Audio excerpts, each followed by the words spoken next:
there, I'm Lucita Walker, a mom, educator, wife, sister, girlfriend, cousin, advocate, a believer, and a joy seeker. And I'm also the host of the Joyful Educator podcast, where we're talking real talk, stories, lessons, belly laughs, and a whole lot of inspiration and joy. So if life's been a little messy, a little full, or just a lot, then guess what? You belong here. And I can't wait to share this space with you. Listen, you play a role in this too. Please like and subscribe, write a positive comment, then share this podcast with a friend. And let the countdown to joy begin.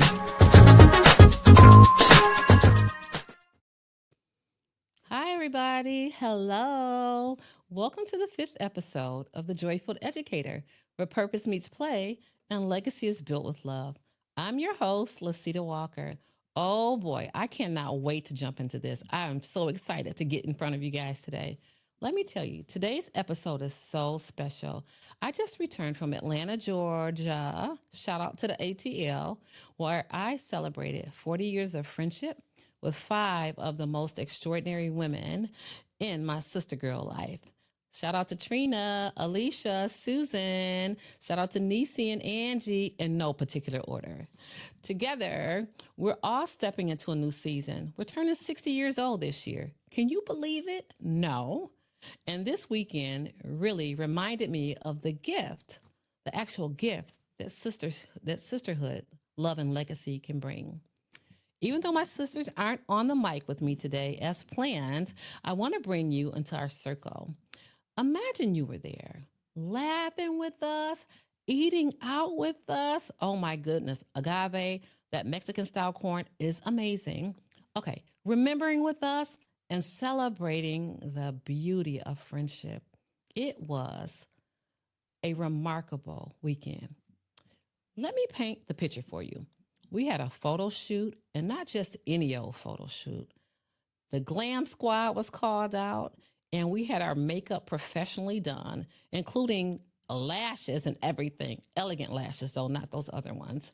I'm telling you, it took some convincing for me, though, because I figured, listen, I do my own makeup. I was a model for the lip bar, okay? I do my own makeup. But then I was encouraged to just trust the process, and I was so happy that I did just that. It was remarkable. So we got all glammed up. We had on these beautiful dresses, and we're actually given a color scheme to kind of decide what color dresses we wanted to purchase. And we just were able to bring them over, and just the colors coordinated so really, really well. It was, again, just a moment to remember. Just a moment to remember. Okay, let me tell you. So we had a photo shoot after getting all glammed up. We had a photo shoot. We took pictures all over the place. They were beautiful. One thing that I realize now, though, is that I need some help with posing. So if you are a person that can kind of help me with posing, I need to call you up because I had a little trouble. Okay, the glam squad came out. Our makeup was professionally done. Atlanta makeup artist Donay, Donay, all capital letters, did our makeup. Again, we showed up in vibrant earth tone colors that really represented our personalities and our shared joy. Then, after that, we changed into our Alabama State University outfits, okay? Because we are all mighty marching hornets. We were repping our alma mater with pride and showing that even after 40 years, we still carry the hornet spirit and we still got what it takes. It was absolutely stunning. The event was lovely created. It was lovely. And it was curated by our sister friend Trina and her beautiful daughters, Bria and Bianca. They poured so much heart into making it unforgettable. And unforgettable, it absolutely was. The planning, the details, the thoughtfulness, it was all a reflection of love. And I just felt so embraced. We all did. Something actually happened too over this weekend. Just kind of sparked a new tradition, right? We decided because of this, that the event was so outstanding that this would not be the last one. Actually, this would serve as our first event. We already have started planning to do it again, and not just in Atlanta.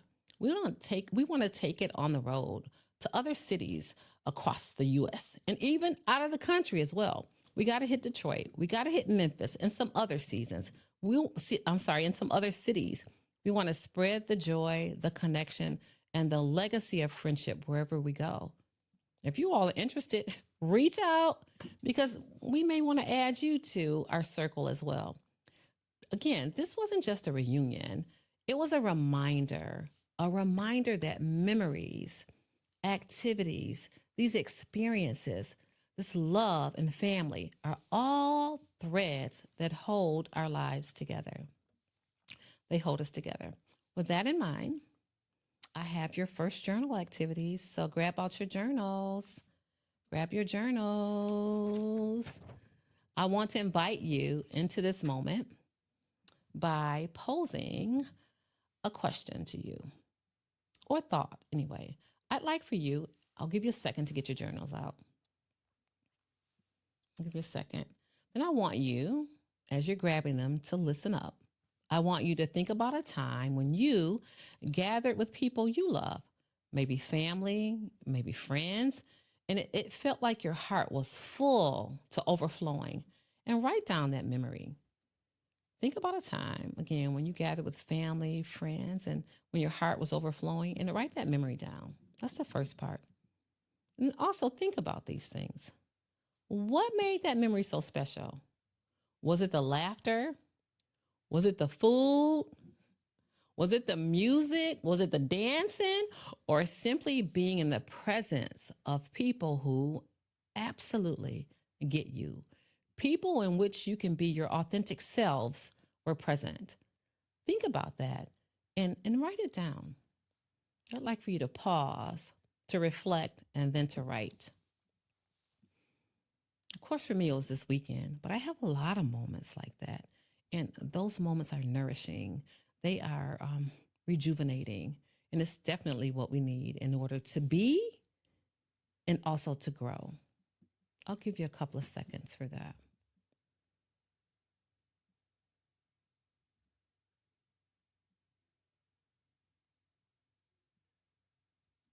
All right. Again, those memories are memories that carry us through the storms. And if you haven't had any of those memories lately, we need to start making them. Okay. All right, guys, as we move on into segment 2, when I think about 40 years of friendship, I realize we've lived through almost everything together. Years of getting older, marriages, divorces, births, career changes, losses, heartbreak, and triumphs as well. Friendship has taught me that joy multiplies when it's shared. This weekend, I didn't just feel my own joy, I felt my sister's joy too, and it magnified mine. The second thing is resilience. Resilience is easier with a circle of folks. We've held each other up through some of life's hardest moments. And this weekend was a very hard moment, too, that we shared together with Trina and her family. And we'll do a dedication at the end of that. Love, it's the glue. It's the glue because through disagreements, through distance, and time as well, love has always pulled us back together. Whether I talk to my sister friends every day or once a month, it pulls us back together. It doesn't matter. It seems like no time has passed in between. All right. That brings us to journal question 2. I want you to write this question down because, of course, you have your journals out. Hopefully, your joyful journal. But if you don't, that's okay. Just whatever journal or whatever piece of paper or napkin you can write on. We want you to get this down. Here's the question. What has friendship taught me about resilience? Again, write that down. What has friendship taught me about resilience? That's the question. Doesn't matter if you spell the words correctly. The whole idea is to get the words down. We can always do spell check later as educators, or you can always go back and make the corrections. Just write it down. Don't let it interfere with your thoughts. Okay, I had to get that piece in. Think about your own sister friends or mentors. What lesson have you learned from them that you could not have learned alone? What lesson could you have learned from them that you could not have learned alone? Let's see if we can get some music for you while you write that down. Again, what lesson have you learned from them that you could not have learned alone? Reflect on that for a moment.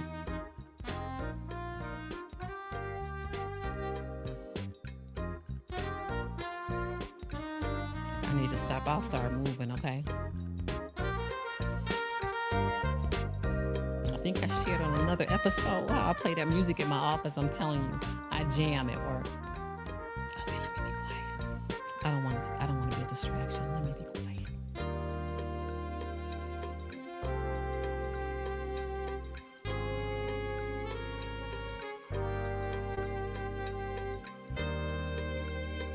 I'll give you about 20 more seconds.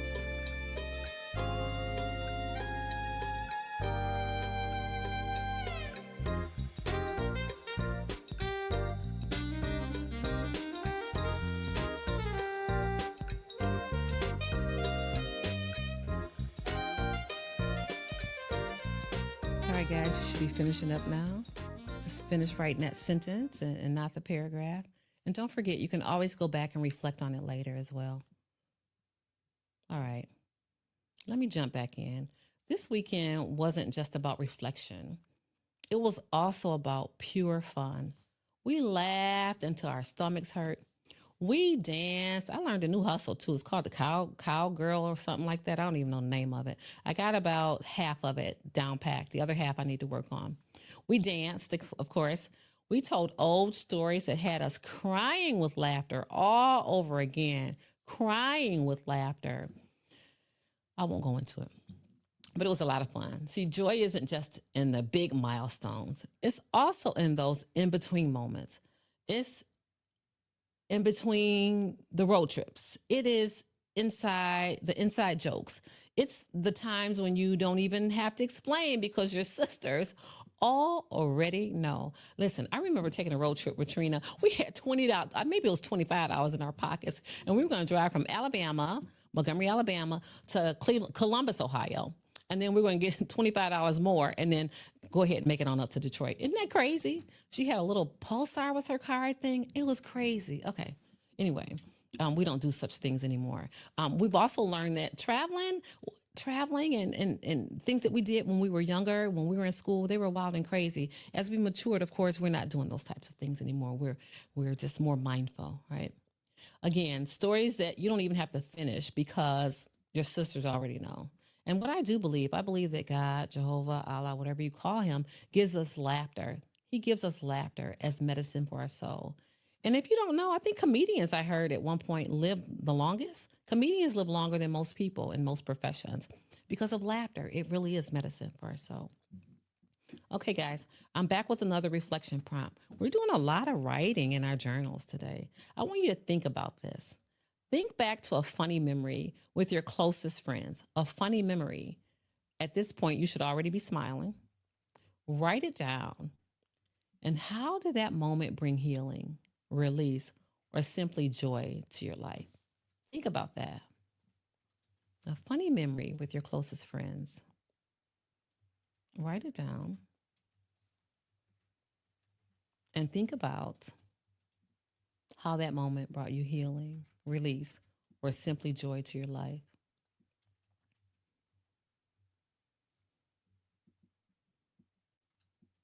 Wow, what can I say? I don't know. We got together as a family a few weeks ago, and honey, the dancing was outrageous. You should have seen them out there at the marina, just dancing all over the place. It was crazy funny.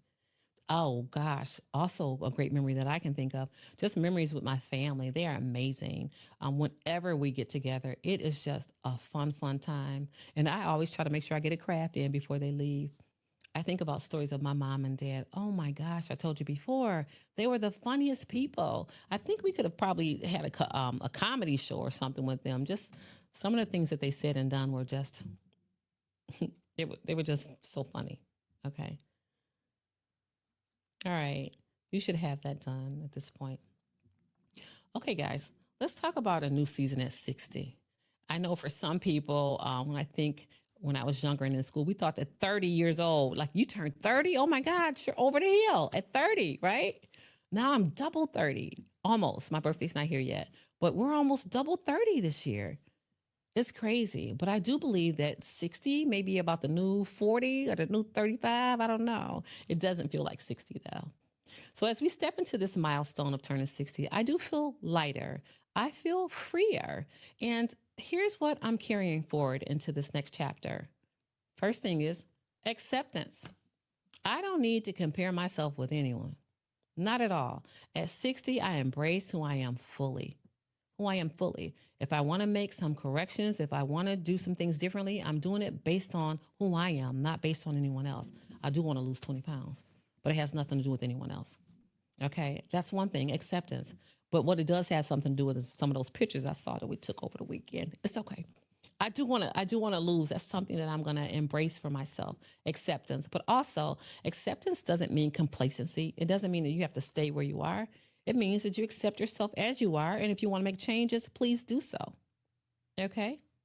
Second, I would say gratitude. Every single day is a gift. Every day is a gift. Every year is a miracle. Every single day is a gift. Every year is a miracle. We are not guaranteed to be here. People say, hey, I'm doing okay right now. I'm doing okay in the moment. We just don't know from moment to moment what it's going to be, because death and unforeseen occurrence befalls us all. So we just don't know. So again, every year is a miracle and every day is a gift. Release. I'm leaving behind I have old weights, old fear, old regret, and people pleasing. I know some of us, wherever we are in our lives, whether it's work or it's family or it's friends, sometimes we want to people please. I'm done with all of that. I want to do the right thing. I want to do the right thing for the right reasons. I want to show up for people. I want to show up for kids. That's what I want to do. And then faith. If God has brought me this far, he's not finished yet. There's other work for me to do. There's other supports that I need to give. There's other witnessing that I need to share. There's other community things that I need to do. And so he's not finished with me yet. And I want to make this time purposeful. And I'm certain that you have very similar goals. And as we reach these new milestones, I'm certain that you have some too. And if not, begin to think about those. This new season isn't about endings. It's actually about beginnings. So that takes us into our another journal activity. You have another question. It doesn't make sense to have the journal. You don't have anything to write in it, right? Okay. Write this question. What lesson am I carrying into my next season of life? What lessons am I carrying into my next season of life? Whether you're in your 20s, in your 40s, in your 60s, or in your 80s, there's always a new chapter waiting to be written. Listen, I have friends, and their mom is in her 80s, and she is still trying to do things. She created a barbecue sauce. She's thinking about creating a podcast. She's thinking about she has been working on creating candles, just doing all kinds of things, still living. I have sisters who are in their upper 70s, not 80s yet. They're still doing stuff. They're still getting out. They're still traveling. They're helping. They're staying young too with grandkids and great grandkids, but they're doing something. What can you be doing in this chapter of your life? I'm going to give you a couple of minutes to think about it. And jot that stuff down. Just jot it down because it's going to be a beginning for us.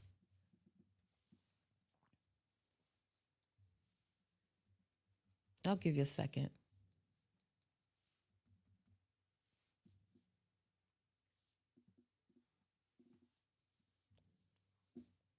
Okay, I'm gonna give you another 30 seconds. I think my DJ is gonna give you a little sound. Can we get some sound?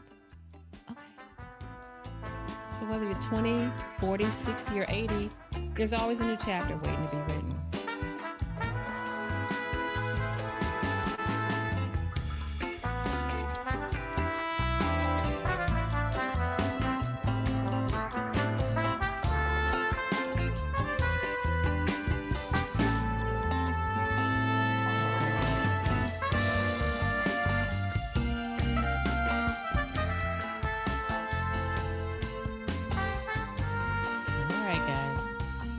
hope you've gotten at least 2 or 3 things down. Also, keep in mind, Udemy, Udemy offers courses that are low cost or free. I'll say free to low cost. We'll put it in that order. They have all kinds of offerings that you can jump on and take a look at. Hobbies, interests that you may have. You can get certifications, like for maybe $20. You can be certified as a coach. You could be certified as I don't know. You can get some experience in IT. Check out Udemy, and they're not paying me any money or anything, but I'm just saying it's something great that you can do. You can work on helping folks with self-esteem. All of those types of courses are offered on Udemy. So check them out. And also check out your community college and check out the continuing education credits or classes that they offer. They offer a lot of things free. Here in the Detroit area as well, we have, it's like, when you get into menopause, you can't think of the words. They have like a career tech pathway where they're doing carpentry and millwright, and regular ordinary citizens can go over on the weekends, pay $50 and take a class on laying a floor or painting or putting up tile or changing pipes and faucets and all that kind of thing. So don't forget, it doesn't matter what age you are, start doing some extra stuff. Really, it's going to enhance your lives. Okay, guys, this is our extended learning opportunity. Here's your challenge for the week. Reach out to one friend, mentor, or sister who's been by your side through many seasons. I want you to call them, text them, or write them a note and be very specific. Tell them the exact lesson that they've taught you or the way that they've shown up for you. Please do that, because what we know is that gratitude strengthens relationships. Don't keep it in your head. Speak it. Speak it. Think of a friend that's taught you something, or they've shown you how to show up in a different way. I'm going to tell you, I heard a saying this weekend, and I had to write it down. I think it was Alicia that said it, that you're sitting on ready, waiting on go. That means you're looking for something and you don't want to be disappointed. I got to write that saying down so that I can use it and use it when I need it in any particular situation, when somebody's telling me, okay, hey, we ready. I'm sitting on ready. I'm waiting on go. Let's do it. And so I hope that you all, through this gratitude, that it strengthens the relationships that you're in, and that you seek out those people who bring you joy and who uplift you. Again, keep it. Don't keep it, right? Don't keep it in your head. You need to speak it. So I think that's kind of bringing us toward the end of this particular podcast, you guys. What I know for sure is that legacy isn't about money or titles. It's really about love. It's about the way people who will remember you, not for what you did or what you had, but they will remember you for how you made them feel, right? We hear that often. It's about people who will remember you not for what you had or what you did, but it's really about how you made those particular folks feel. That's what they remember. So I'll leave you with this reflection. How can I be a teacher, a mentor, a person of care? How can I be a trainer, a coach of joy in my relationships? Not by lecturing, but by living with love, by living with patience, and by living with gratitude. I want you to take that question into your week and write it down. I want you to sit with it, and then I want you to live it. So there's several things I want to say in closing. I'm so glad that you all sat with me today. I want to say, first of all, to my sisters of 40 years, to my sister friends, to my sister sisters, my sister girls, thank you. Thank you for the memories, for the traditions we're building, and the joy we keep choosing together. To my listeners, thank you. Thank you for pulling up a chair to this circle of sisterhood. And I really appreciate it. Let me also say, I have sisters too, my biological sisters. They are amazing as well. I love spending time with them. They're encouraging, they're loving. They're all older. I'm the youngest of everyone. And they're amazing too. So I don't want them to feel slighted from this particular episode. I'll have to bring them on at another time. They're hilarious as well. And they are very loving, nurturing, caring, and also my sisters in loves that are in Alabama too. They're amazing to me. Every time I go and we visit, I feel uplifted, I feel encouraged, I feel supported, and I feel super duper capable because they help me to feel like I'm capable. And so I appreciate and love them as well. Okay, ladies and gentlemen, I do want to say on a sad note that Trina's mom transitioned. So I would like to dedicate this episode to the life and the legacy of Mama Arlie. She was amazing. She was Trina's mom. Her love shaped the woman we are blessed to call our sister. And even as we grieve her passing, we also celebrate the way she poured her love into her daughter, into her family, into us, and into the overall community. So today, I dedicate this episode to her memory. May her legacy live on in the love we continue to show, in the traditions we continue to build, and in the excellence as well, and in the joy that we carry forward together. Until next time, my friends, my sisters, and brothers too, I'm hearing now. Keep teaching, keep loving, and keep living joy filled. Until next time, take care. We'll see you then. Catch you in a couple of weeks.